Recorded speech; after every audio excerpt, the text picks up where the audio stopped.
Santa Barbara, it would flare. The temperature was 57.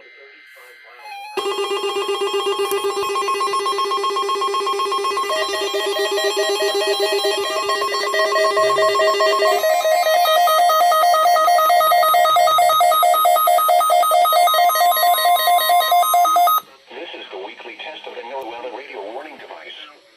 During potentially dangerous weather situations, specially built receivers will automatically activate to warn of impending weather hazards. The weekly test of the NOAA radio warning alarm will normally be conducted by the National Weather Service on every Wednesday between 11 a.m. and noon.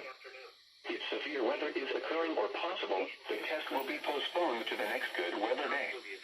The warning alarm is activated for weather warnings and selected watches, hazards, and special non-weather events that affect the following counties: San Luis Obispo, Santa Barbara, Ventura, and Los Angeles counties and adjacent coastal waters. Then chance of snow showers and showers in the afternoon. High 42 to 48. AM Pacific Daylight Time,